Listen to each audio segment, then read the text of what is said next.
Boa noite, pessoal. Boa noite. Boa noite, Felipe. Boa noite, Felipe. Tudo bom? Aqui, Ládio Dalfovo da Flamengo TV.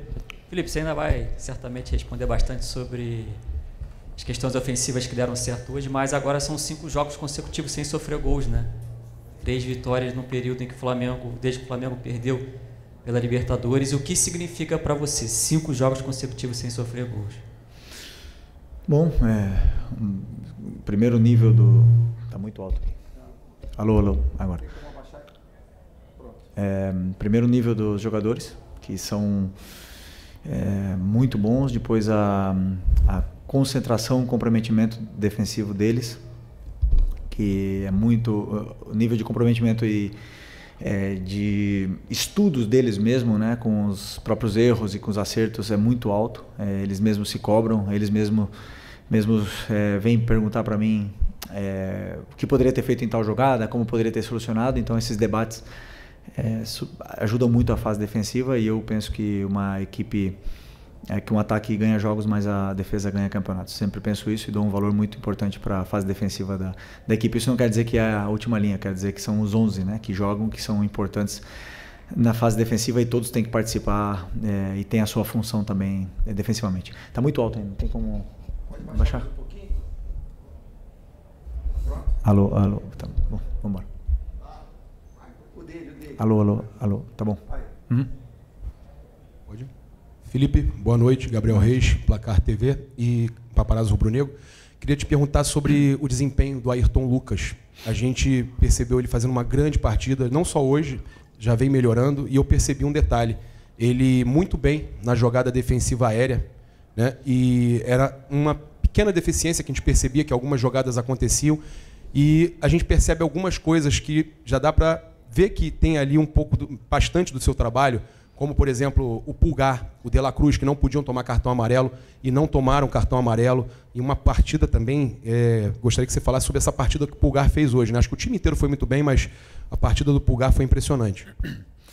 Bom, a partida do Ayrton, mais uma vez, foi muito, muito completa, muito boa, muito sólida. Esse ponto que você citou sobre a fase da defesa da área é uma coisa que ele mesmo se cobrava, porque a torcida... na torcida, não, senão todo mundo meio que pegava no pé dele, mas muito, eu falei para ele, né, ele tem que ter as ideias claras dentro da área, quem que são as prioridades para ele defender, não dá para defender tudo. O lateral sempre fica sobrecarregado e ele gosta de treinar, perguntar e melhorar. Então nesse ponto aí, mérito é dele. E segundo, existem jogadores que crescem com determinados tipos de estruturas diferentes, né? A gente olha para o Ayrton, ele teve uma fase incrível aqui com o Vitor Pereira, na qual com o corredor aberto, mas eu acredito que para recuperar a melhor versão dele fosse juntar e diminuir as relações e fazer ele ter mais linhas de passe para poder simplificar um pouco o jogo dele, e ele veio se sentindo melhor. Mas assim, o jogo que ele fez contra o Vasco foi top, foi contra a LDU, foi muito, muito, muito bom, realmente. Contra a LDU, na fase defensiva, foi um jogo assim que fazia muito tempo que eu não vi ele fazer, e um jogador que recupera a confiança, recupera a hierarquia que ele tem dentro do grupo, dentro desse elenco, e não podemos esquecer que é um jogador de seleção.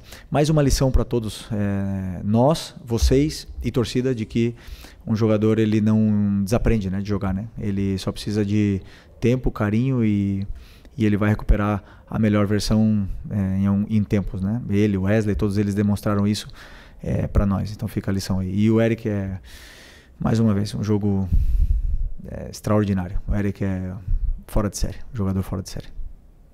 Felipe, boa noite. E Mauro Santana, do canal Mauro Santana, e até sobre essa questão que o jogador não desaprende, né?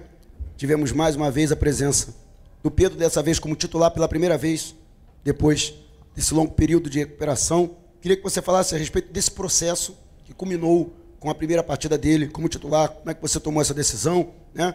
E, lógico, o impacto dele, que já está brigando pela artilharia do Campeonato Brasileiro em tão pouco tempo que ele retorna depois de um longo período de inatividade, quando se esperava até mais dificuldade dele para tentar encontrar ritmo, né? A calibrar a pontaria, mas parece que passou 7 meses, né, desse intervalo que ele volta a jogar futebol. Realmente, me parece que ele tenha ficado fora, né?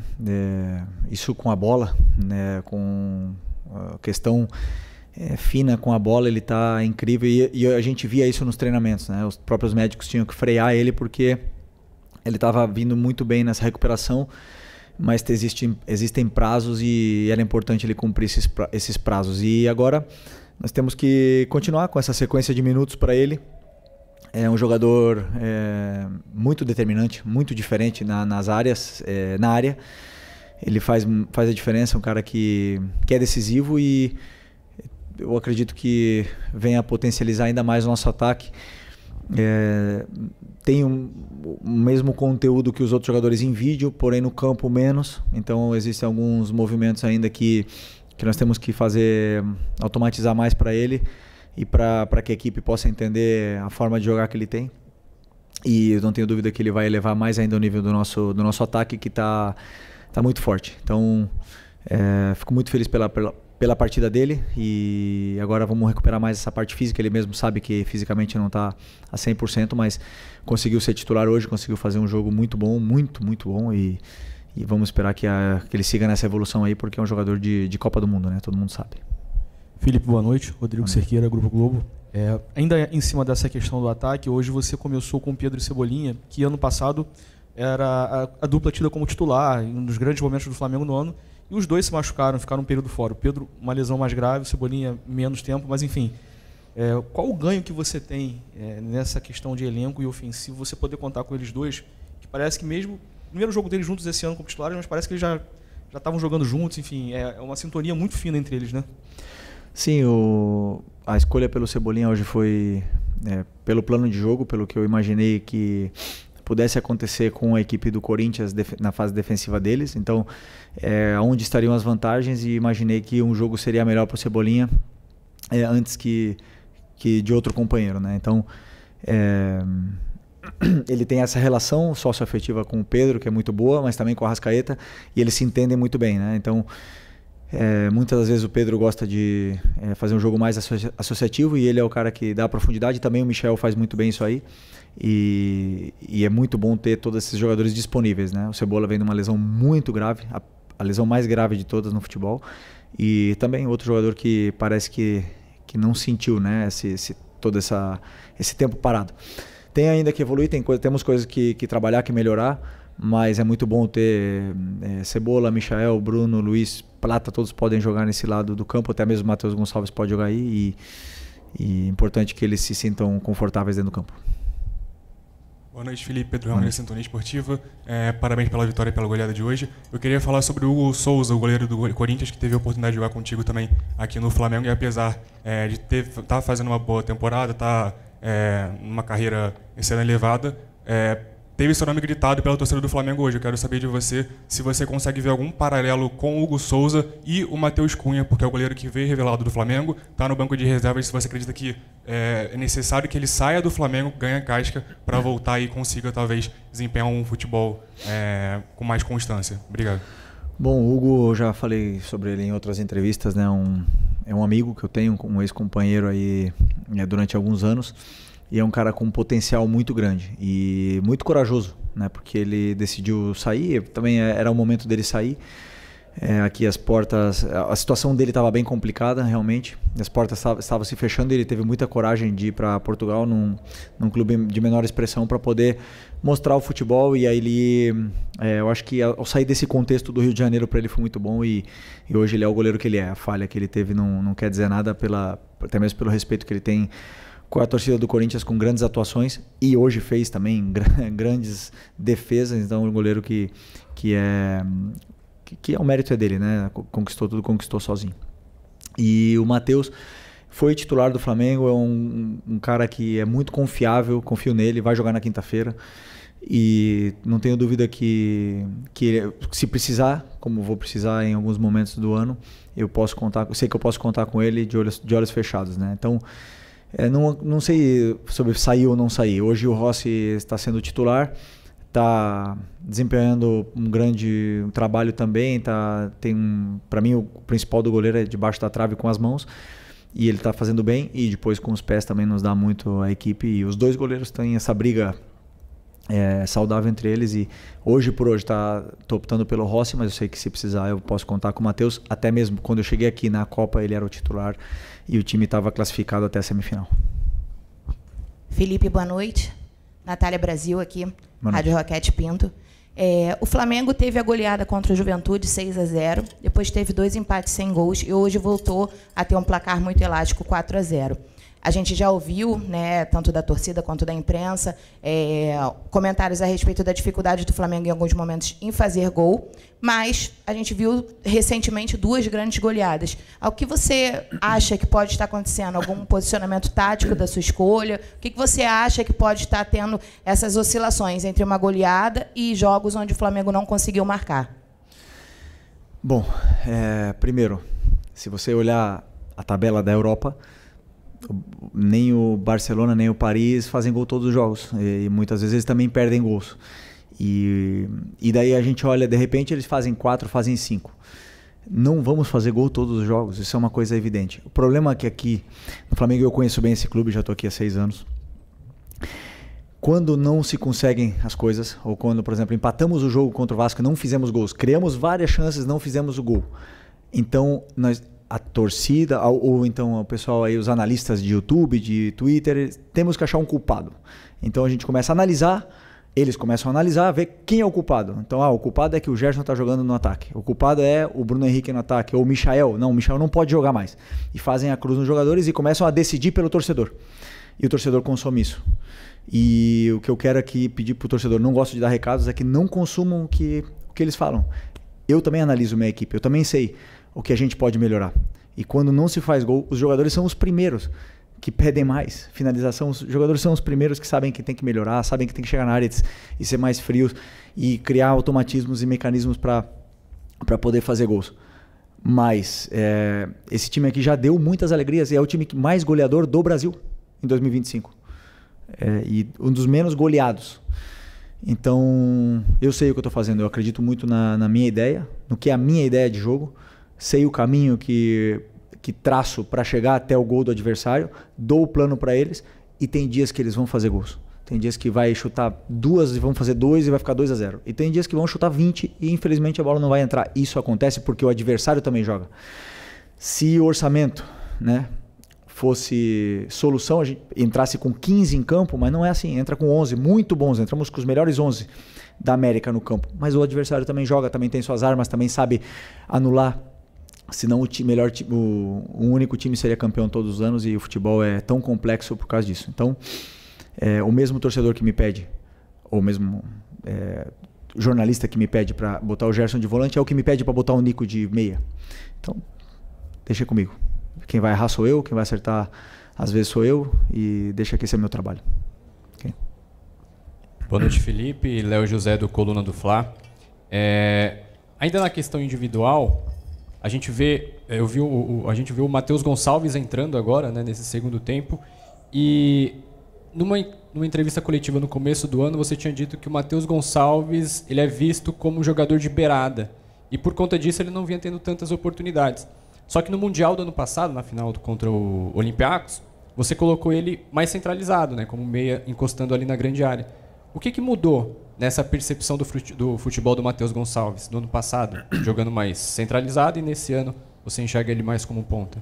Não, eu acho que o Matheus, a melhor versão dele é aberto na ponta direita, porque é um jogador de drible, desequilíbrio, é um jogador que é criativo e consegue se resolver bem em espaços curtos e pressionado. Ou seja, a melhor versão para mim dele seria ali. Que ele pode jogar em outras? Não tenha nenhuma dúvida. Como você falou, na final do Mundial eu botei ele por dentro. Jogou com o Tite na ponta esquerda.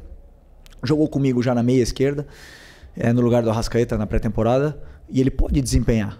Ele pode, como o Luiz Araújo também pode jogar aberto na esquerda, como pode aberto na direita, como pode jogar por dentro. Eles podem fazer. Agora, a melhor versão dele para mim seria aberto na ponta direita, né? Agora, hoje senti que ele merece merecia esses minutos, porque ele vem treinando muito bem. É um cara que quer jogar, que está sempre se exigindo mais para jogar e gosto de jogador assim que se incomoda quando fica fora e trabalha para poder ter minutos, e hoje foi premiado com minutos antes que outros companheiros. Felipe, Raíza Simplício da Gol Brasil e da revista Placar. Eu queria que você falasse um pouquinho sobre a tua dupla de volantes, Eric Pulgar e Nico de la Cruz. Eles parecem que têm uma sintonia absurda. Hoje, observando um pouco do jogo, eles jogaram muito. No gol do Pedro, no primeiro gol, o Nico sai correndo para fazer a pressão no Hugo Souza. Teve várias jogadas também do Pulgar com o Pedro fazendo a parede. Ele faz um lançamento para o Arrascaeta que não estava impedido, mas o árbitro acabou dando impedimento. Enfim, eu queria que você falasse um pouco dessa química, né, entre esses dois jogadores. Como você conseguiu construir essa química entre eles dois? Bom, primeiro que o meu modelo pede muito, né, ou exige muito, ou os volantes são o verdadeiro coração para mim do time e muito do que acontece no campo depende deles. Então, os 4 volantes mais o Gerson, quinto, são os jogadores que podem jogar aí, e todos eles têm tido muito bom desempenho. Por exemplo, para mim o Everton Araújo foi muito bem contra a LDU, o Alan foi muito bem contra o Juventude, entrou muito bem contra o Vasco. Então eles têm tido um grande desempenho. O Eric e o Nico têm eles tiveram mais minutos ultimamente, jogaram juntos mais tempo. Portanto, eles desenvolveram dentro do campo essa química, porque o jogador vai se conhecendo, vai sabendo o que o companheiro faz, gosta e aonde ele gosta de se movimentar, e eles se entendem muito bem. Isso é para fora, né? Para dentro, eu já me apego a muitos outros aspectos além da posse de bola. Para mim, são outros aspectos de cobertura, de detalhes mesmo micro do jogo que eles são muito completos, eles dão muito à equipe, eles cobrem muito a zona do campo e fazem com que a equipe, com e sem bola, sempre esteja melhor posicionada. O Nico vem tendo um desempenho muito alto, e um ritmo de jogo muito alto também, coisa que eu achava que ele tinha que melhorar do ano passado quando eu cheguei aqui, que era essa intensidade, os 90 minutos, e hoje ele já consegue fazer muito bem. Então, continuar com esse cuidado aí para que eles possam continuar dando muito para a equipe, que eles são muito importantes. Boa noite, Felipe. Fábio Barcelos, canal Família da Nação. Primeiro, parabenizar a você e a equipe, né? O Flamengo hoje fez uma partida de almanaque. Acho que há muitos anos eu não vejo uma partida tão espetacular de uma equipe. Parecia um time europeu jogando aos nossos olhos. E você citou ainda há pouco que o Matheus Cunha será o goleiro titular do próximo jogo de Copa do Brasil contra o Botafogo, né? O Botafogo da Paraíba. Vai ser só o Matheus Cunha ou no planejamento da comissão técnica o Flamengo virá como uma equipe alternativa? E vindo como uma equipe alternativa, recentemente vimos um time aqui do Rio de Janeiro que levou uma equipe alternativa e até o técnico ficou para poder trabalhar a equipe titular, né, dar ritmo de jogo para a equipe titular. Você também iria ou ficaria no Rio de Janeiro? Não, eu não planejei o jogo ainda, porque eu não assisti o Botafogo da Paraíba. Então não sei muito bem ainda como eles jogam. Vou analisar a partir de amanhã e aí vou decidir o que eu faço perante a esse jogo, esse desafio que vamos ter pela frente. O Matheus eu vou colocar para jogar, o Rossi precisa de descanso e ele merece também jogar esse jogo, e os outros eu vou ver ainda, né? Tem outros jogadores que também merecem jogar, tem outros jogadores que têm que descansar, que estão numa sequência muito grande de jogos, mas com certeza eu vou né, para esse jogo, porque é muito importante para a gente também essa vitória na Copa do Brasil. Nada. Oi, Felipe, Sérgio Lobo. Um pouquinho do que o colega perguntou relacionado ao primeiro tempo do teu time, que eu acho que o jogo ficou definido ali, com a atuação extraordinária do teu time, com uma pequena oscilação entre o primeiro e o segundo gol. Teve ali uma oscilação, o Corinthians deu um único chute ao gol, foi a defesa do Rossi. E aí eu já vi você falando aqui em algumas entrevistas coletivas que você, primeiro, tem que vencer o jogo, e depois, se possível, dar espetáculo. E o time saiu ovacionado pela torcida, esses 60 e tantos mil espectadores aqui do Maracanã, pelo menos 60 mil, ovacionaram a tua equipe quando desceu. É mais ou menos isso que você quer? O nível de atuação do primeiro tempo com, se possível, dar a atuação, digamos, de gala que o time teve, fazendo 3-0? O treinador sempre espera uma atuação de gala, um time concentrado, um time que domine, que seja pressionante, que faça gols. A gente sempre espera isso. Quando eu deito no travesseiro um dia antes do jogo, eu penso, poxa, tomara que amanhã seja a melhor atuação da nossa equipe, né? Sempre almejo isso e preparo isso. Sempre brinco com o meu auxiliar que até agora na prancheta ganhei todos os jogos, né? Sempre. Eu nunca perdi um jogo na prancheta. O problema é que no campo o adversário joga, as fichas se mexem e não é tão simples assim. Eu vou te falar uma coisa, eu acho que o nosso primeiro tempo hoje a gente foi muito efetivo, feliz, jogamos muito bem, é verdade. O Corinthians teve méritos nesse pequeno momento de oscilação que você fala. Foi mérito do adversário, que tem muita qualidade para sair da nossa pressão. Teve algum desajuste da parte do treinador para os jogadores na hora de pressionar, que a gente tentou corrigir logo no primeiro tempo e conseguimos voltar para o jogo. Mas o nível de atuação do Vasco no primeiro tempo e esse foi muito parecido. Só que contra o Vasco a bola não entrou, nas chances que a gente teve. E entrou um gol cedo contra o Corinthians. Isso fez o time jogar mais leve, mais solto, e aí o time se desenvolveu muito melhor. Então o gol e o resultado, eles fazem muita... ele tem muita influência na parte do mental dos jogadores, na parte mental da torcida e tudo mais. Eu, como treinador, tenho que separar o resultado e ver o que foi feito de certo do que foi feito de errado e continuar evoluindo a equipe. E o resultado não pode me enganar nunca. E como eu falo para vocês, não me engana. Mas eu estou muito feliz, claro, com o que eu vi hoje no campo e espero que possa se repetir mais vezes. Felipe, tudo bem? Rafael Borghetti, repórter do canal Flavoz. Queria voltar um pouco na sua análise do Cebolinha, que eu concordo com você que ele também fez uma partida muito boa, fez o gol também, mas queria também destacar a entrada do Luiz Araújo, né? Que você no primeiro tempo tem o Cebolinha, um jogador mais agudo e tudo mais. Mas com o Luiz Araújo também podendo fazer essa função, hoje parecia que ele entrou tentando cadenciar um pouco mais o jogo, controlar um pouco mais a posse de bola ali, deixar o meio-campo mais povoado. Queria entender de você como ter no primeiro tempo um ponta mais agudo, no segundo tempo um ponta que pode fazer essa função também, mas prefere segurar um pouco mais a bola. Como é que você pretende fazer isso também nos próximos jogos? Obrigado. Não, eu acredito que quando o ponta, nós temos um ponta que joga aberto, como jogou o Cebolinha no primeiro tempo, esse jogador ele tem que ser determinante, ele tem que ser diferencial, a bola tem que cair no pé dele e o adversário tem que gastar 2 ou 3 jogadores para poder parar. É isso que eu espero de um ponta que joga aberto, e o que eu peço para eles, que eles sejam determinantes, que eles sejam agudos, que eles driblem, que eles façam a diferença, né? E o Cebolinha fez bem isso, ele teve essa ousadia, ele conseguiu ir para cima, ele causou uma certa dificuldade para o lado direito do Corinthians, e com a ultrapassagem do Ayrton melhorou e ajudou ainda mais. Aliás, o gol começa com uma ultrapassagem do Ayrton, ele leva a marcação, libera o Cebolinha acaba finalizando e fazendo o gol. Então, para mim, são muito, muito importantes esses jogadores que são determinantes e decisivos, determinantes nesse 1 contra 1. E